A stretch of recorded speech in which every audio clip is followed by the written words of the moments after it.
रामकृष्ण हरी.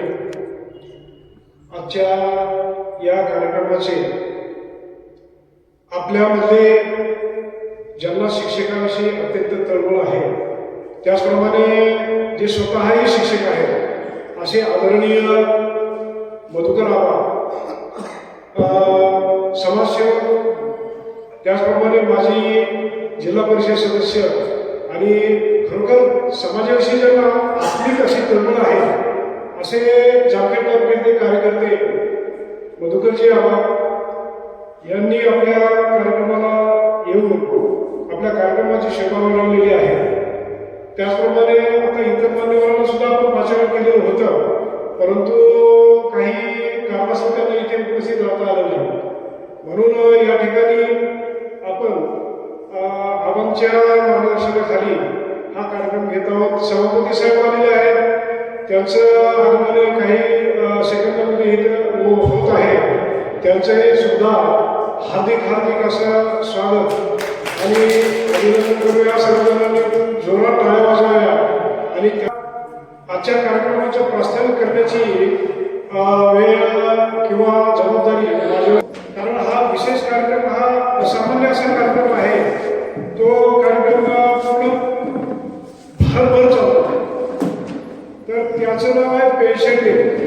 17 डिसेंबर या दिवशी pension day हा दिवस साजरा केला जातो. तर वस्तू पाहता हा कार्यक्रम आपल्या अहिल्यानगर जिल्हा यांनी सर्व जिल्हाभर राबवलेला आहे आणि त्या राबवणुकीमध्ये खूप मोठा प्रतिसाद लाभलेला आहे. परंतु गेल्या 1 महिन्यापासून आपण आपल्या तालुक्यामध्ये याचा वारंवार पाठपुरावा आपण करतो, परंतु मला काही कळलं नाही की एवढा मोठा कार्यक्रम असताना सुद्धा त्याला प्रतिसाद फार मोठ्या का मिळाला नाही. एवढी उदासीनता का, हे थोडंसं विचार करण्याची गोष्ट आहे की आपण पेन्शनर आहोत. पेन्शनर असून संघटनेविषयी आपल्याला आत्मीयता पाहिजे किंवा तळमळ पाहिजे, तर ती तळमळ मला प्रामुख्याने जामखेडमध्ये दिसून येत नाही.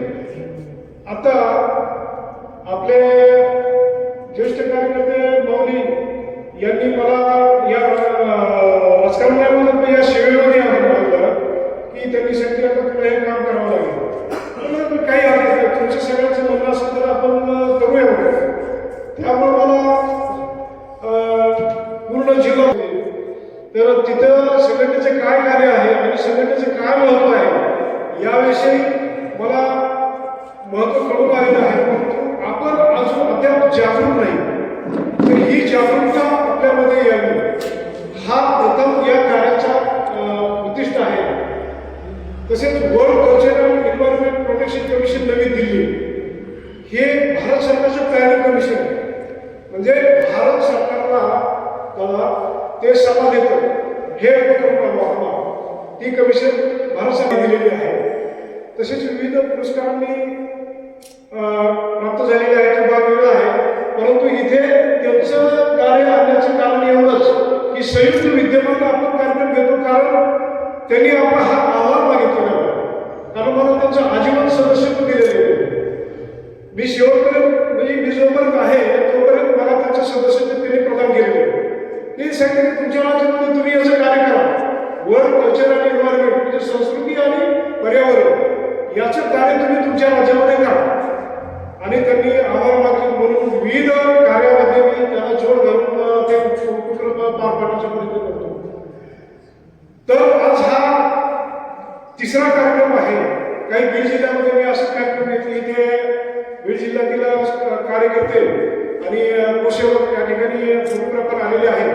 तर त्यांना माहित आहे की त्यांच्याबरोबर मला ते बोलवतात, नेहमी तिकडे बोलवतात त्यांच्याकडे. तर ही आपली जी आपल्या आयुष्य पणाला लावून हजारो विद्यार्थी आपण घडवलेले आहेत. त्या विद्यार्थ्यांचं जीवन उभं केलेलं आहे.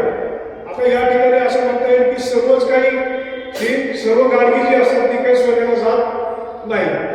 काही कामासाठी त्याचा उपयोग होत असतो. शेवटी ईश्वरानं प्रत्येकाला एक काम दिलेलं आहे. त्या कामासाठी त्याला जन्म दिलेला असतो आणि शेवटी त्याला तेच कार्य करावं लागतं. त्याच कामासाठी त्याला जावं लागतं. किती प्रयत्न करतो आपण. आता सुद्धा असं पाहतो की MPSC UPSC किंवा जेट सेट सारख्या परीक्षेतून लाखो विद्यार्थी मुलं त्यांना अजून नोकरी नाही.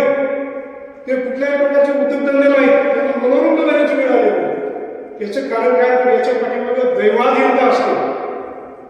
लक्षात घ्या थोडंसं, याच्या पाठीमागे दैवाधीनता असते. प्रयत्न करूनही जेव्हा यश मिळत नाही तेव्हा देव सुरू होतो. म्हणून मी माझ्या विशेष कार्यक्रमामध्ये पुष्कळ सांगतो की बाबांनो, विज्ञान आता 200 वर्षापूर्वी 300 वर्षापूर्वी विज्ञान प्रगत व्हायला लागलेलं, परंतु त्याच्या आधी अध्यात्म विज्ञान जे होतं ना ते अत्यंत प्रगत होतं. तो भाग वेगळा. आता ह्या गौरव किंवा आपण केलेल्या कार्याचा गौरव या ठिकाणी होणार. वास्तविक पाहता हा कार्यक्रम 75 वर्षे वयांच्या ज्यांना पूर्ण झालेले आहेत अशा लोकांसाठीच सर्वत्र कार्यक्रम होतो. परंतु मी त्याच्या पलीकडे असा विचार केला की 75 वर्ष वयांचे कार्यक्रम इथून दरवर्षी होत राहतील, परंतु या पुढच्या लोकांचं काय, यांचं सुद्धा नोकरीमध्ये जीवन गेलेलं, यांनी सुद्धा स्वतःच्या आयुष्याची हारागिरी केलेली, कधी उपासना केली, कधी धावपळ केलेली, कधी घरापासून दूर राहून केलेली, अशा विविध अडचणीमधून यांनी जीवन घालवलं. मग यांचा गौरव कोण करेल? म्हणून मी माऊलीला सांगितलं की माऊली, आपल्याला सर्वांचं 75च्या पुढचे जे आहे त्या सर्वांचं जीवन गौरव या ठिकाणी आपल्याला करायचं. माऊली म्हणाले, तुला काय करायचं ते करू, काय हरकत आपण करू. म्हणून आपण या ठिकाणी आज सर्व लोकांचा जीवन गौरव करणार आहोत. तर हा कार्यक्रम 17 डिसेंबर 2025 रोजी याची महत्वाची तारीख होती, परंतु ती तारीख सर्वांना लाभली नाही. आणि विशेष म्हणजे आपण शिंदे साहेबांना मी प्रयत्न केला 2-3 दिवस फिरलो पाठीमागे, परंतु त्यांचं काही आता अन्न आहे ना, ते अण्णांना माहीत आहे. त्याचप्रमाणे आजनाथ हजारे यांना घेऊन प्रयत्न केला त्यांची तारीख मिळवण्याची, परंतु त्यांची तारीख मिळाली नाही. आणि त्यामुळे कारण या शिक्षकांच्या ज्या समस्या आहेत त्या समस्या आता वाली कुठं राहिलेला नाही. आपल्याला बघावं लागते, आपल्याला पाहावं लागते, शेवटी आक्रमकही व्हावं लागते. आणि विशेषतः माझा समोर खूप आक्रमक आहे.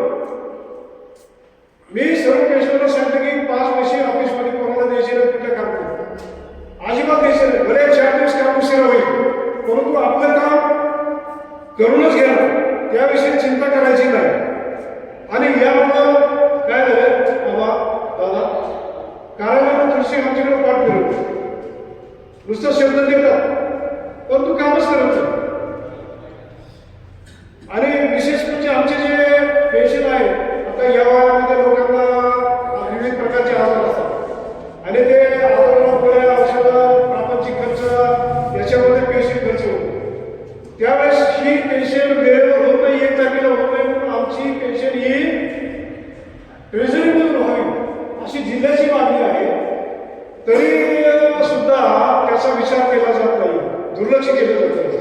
म्हणून आम्हाला शिंदे साहेबांना निवेदन द्यायचं होतं आणि 30% आम्ही तुमच्याकडे करतो की या आमच्या प्रकारची समस्या तुम्ही मार्गी लावा, हे आमच्या प्रश्न तुम्ही सोडवण्यासाठी आम्हाला मदत करा. तर हा 17 डिसेंबर हा जो दिवस आहे हाच आपला पेन्शनचा दिवस आहे. याच्या पाठीमागे काही भूमिका आहे.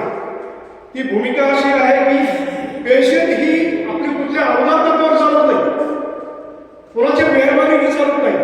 पेन्शन हा आपला हक्क आहे, आपला म्हणजे प्रत्येक कर्मचाऱ्याचा हक्क आहे. जो कर्मचारी सेवानिवृत्त होतो त्या कर्मचाऱ्याचा हक्क आहे. आणि ही पेन्शन सरकारच्या निधीमधून जमा होत नाही, तरी आपल्याच निधीमधून जमा होऊन फंड पेंडिंगला पडलेला आहे. त्या पेंडिंगला पडलेल्या फंडातून EPFO employee provident fund organisation, ही ऑर्गनायझेशन ही संघटना आहे. आणि प्रॉव्हिडंट फंडांचा 12% भागाने जो दाता आहे किंवा सरकार, या सरकार आणि पेन्शनर यांच्या भविष्यभरच्या कमाईमधून 12% निधी कपात होत होत होत ती साठली आहे. आज ही रक्कम 10,000 कोटीच्या घरामध्ये गेलेली आहे, परंतु सरकारमधून ती रक्कमच नाही असं घोषित करते. हे विशेष आश्चर्य. मग आजचं सरकार करतं की पाठीमागचं करतंय, पण ही बातमी आज लीक झालेली आहे. दिल्लीमधून ही बातमी प्रस्तुत झालेली आहे. ही रक्कम गेली कुठं? ही रक्कम आपली एकाची नसून आपले जे पूर्वीचे जे पेन्शनरची म्हणजे इंग्रजांनी ही पेन्शन योजना भारतामध्ये आणली आणि त्या काळापासून त्यांच्या इंग्रजांनी जी पद्धती घालून होती त्या पद्धतीने ही पेन्शन जमा करून घेतलेली आहे आणि तो निधी सरकारकडे जमा आहे आणि सरकार त्या निधीमधून आपल्याला पैसे देते. आपल्यावर सरकार मेहरबान नाही किंवा निवड सरकार आपल्याला देत पाहिजे हा आपलाच वाटा आहे. म्हणून ही आपली जी पेन्शन आहे ही पेन्शन अनुग्रह तत्वावर नाही किंवा अनुदान तत्वावर नाही